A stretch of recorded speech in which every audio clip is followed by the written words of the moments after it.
El alfabeto, de Irene Vallejos.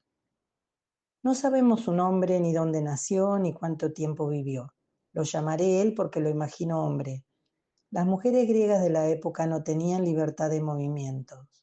Les estaban prohibidas la independencia y la iniciativa para hacer algo así. Él vivió en el siglo 8 antes de Cristo, hace 29 siglos. Cambió mi mundo. Mientras escribo estas líneas me siento agradecida a ese desconocido olvidado que con su inteligencia consiguió un avance maravilloso, aunque quizás no fue consciente de la trascendencia de su hallazgo. Lo imagino viajero, tal vez isleño. Con seguridad fue amigo de curtidos mercaderes fenicios de rostro bronceado. Seguramente bebió con ellos en las tabernas de los puertos, de noche, aspirando el olor del salitre en el aire, mezclado con el humo que subía de un platillo de sepia sobre la mesa, mientras escuchaba historias de mar.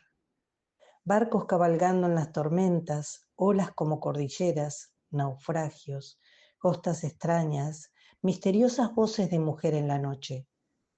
Pero lo que a él le fascinaba sobre todo era un talento de los marinos en apariencia humilde y sin épica. ¿Cómo podían escribir tan deprisa unos sencillos mercaderes? Los griegos habían conocido la escritura en la época del apogeo cretense y de los reinos micénicos, con sus constelaciones de signos arcanos al servicio solo de la contabilidad palaciega. Sistemas silábicos de gran complejidad y un uso muy limitado, elitista. Los tiempos de saqueos e invasiones, junto a la pobreza de los últimos siglos, casi habían sepultado en el olvido aquellos laberintos de signos. Para él, para quien el arte de la escritura era un símbolo de poder, los rápidos trazos de los marinos fenicios fueron una revelación. Sintió asombro, vértigo, deseos de poseer su secreto. Decidió descifrar los misterios de la palabra escrita. Consiguió uno o varios informantes letrados, tal vez pagándoles de su propia bolsa. El lugar donde sucedieron los encuentros probablemente fuera una isla. Las mejores candidatas son Tera, Melos y Chipre, o incluso la costa libanesa, como por ejemplo el puerto de Almina, donde los mercaderes eubeos estaban en trato constante con los fenicios. Aprendió de sus improvisados maestros la mágica herramienta que permitía atrapar la huella de las infinitas palabras con solo 22 simples dibujos. Supo apreciar la audacia del invento.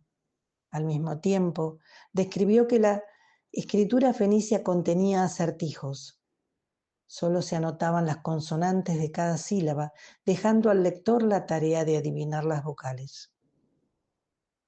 Los fenicios habían sacrificado la exactitud en aras de una mayor facilidad. A partir del modelo fenicio, él inventó para su lengua griega el primer alfabeto de la historia sin ambigüedades, tan preciso como una partitura. Comenzó por adaptar en torno a 15 signos fenicios consonánticos en su mismo orden, con un nombre parecido, Aleph, Bet y Gimel, que se convirtieron en alfa, beta y gamma.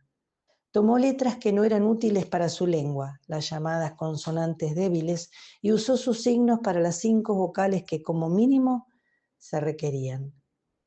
Solo fue innovador allí donde se vio capaz de mejorar el original.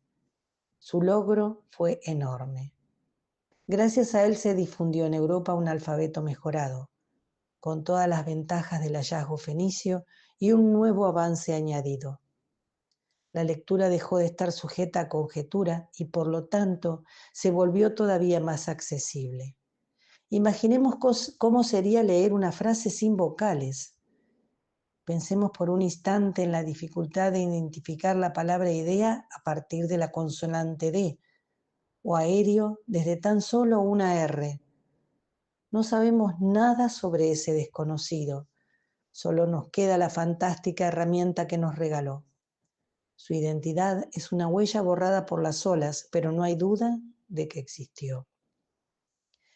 Los expertos piensan que la invención del alfabeto griego no fue un proceso anónimo a cargo de una colectividad sin nombre ni rostro.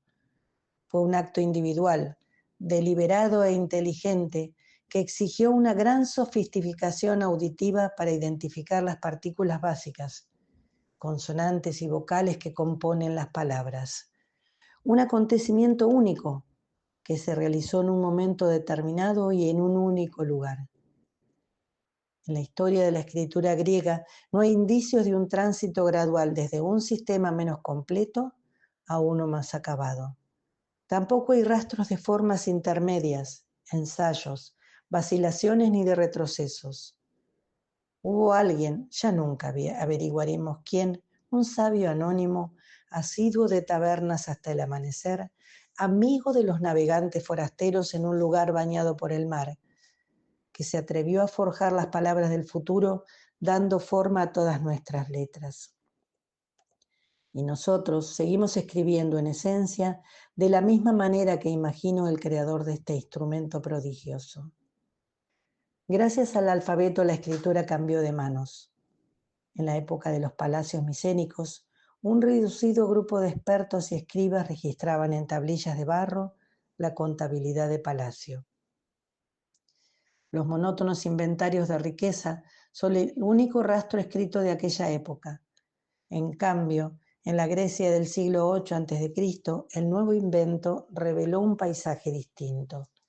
Los primeros restos alfabéticos que conocemos aparecieron en vasos de cerámica o sobre piedra.